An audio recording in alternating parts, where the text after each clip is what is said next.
Hey guys, it's Paul from online Sax Academy, and in today's lesson we're going to be doing the classic funk tune The Chicken in 3 ways for beginners, intermediates and advanced level players.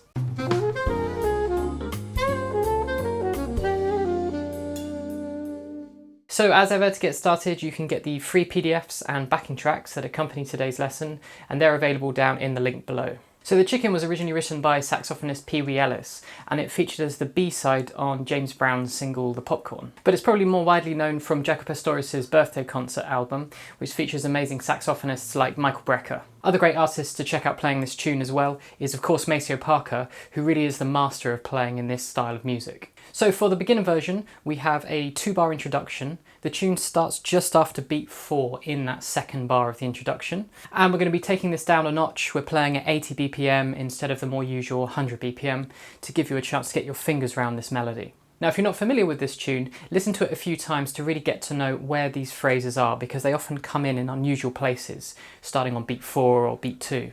We're in the key of G major for alto saxes and C major for tenor saxes. So if you want to have a go at improvising on this tune, your blues scale and your major pentatonic, those are going to work really well over this song. Alright, so here's that beginner version.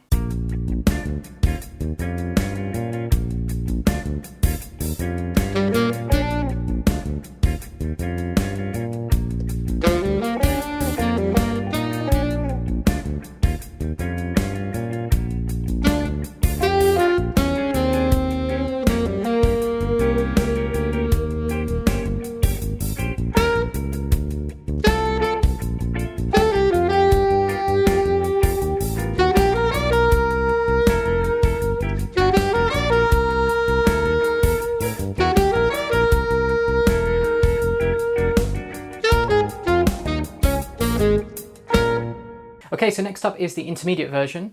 On this version we're going slightly faster at 90 BPM. I've also included 1 chorus of solo, and then I play that ending riff at the end to finish the tune off. In the music you're going to see some notes that have like a little plus above them, and I'm using that to indicate that I'm playing a multiphonic. So for alto saxophones I'm playing an alternative C.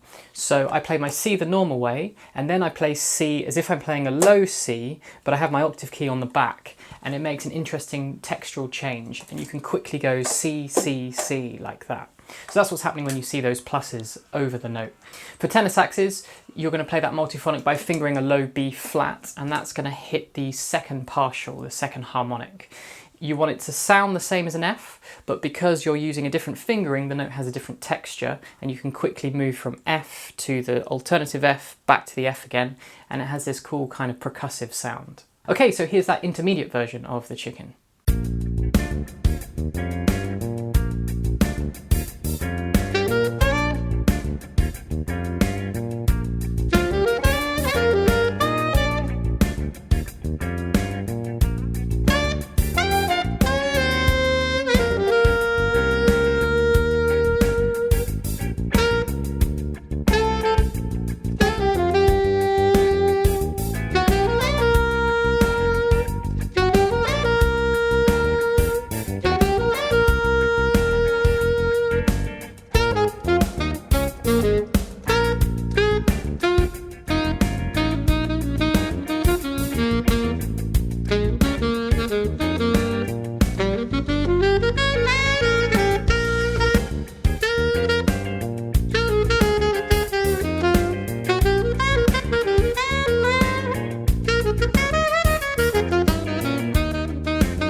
So here's the advanced version. We're stepping up in speed a little bit again, so 100 BPM. Still another 1 chorus of solo, but this time now I'm using some more sophisticated language, some enclosures, some alternative scales on some of those dominant 7th chords. I don't want to turn this into a theory lesson, but the best thing you can do is look at the chord symbol, look at the notes I'm using in that chord, and start to relate what I'm playing to that chord symbol, and you'll start to spot patterns of what I'm using, and you can try and use those groups of notes when you hit those chords as well to create similar sounds. Alright, so here's the advanced version of The Chicken.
Now remember, along with these tracks with me playing the sax, I've also got a backing track as well that you can play along with and practice improvising your own solos too. And if you find these resources useful and you want to help support this channel, you can also buy me a coffee. And many thanks for all of those of you that are supporting this channel so far. It really does help a lot. And if you haven't already, don't forget to hit subscribe so you don't miss out on future lessons.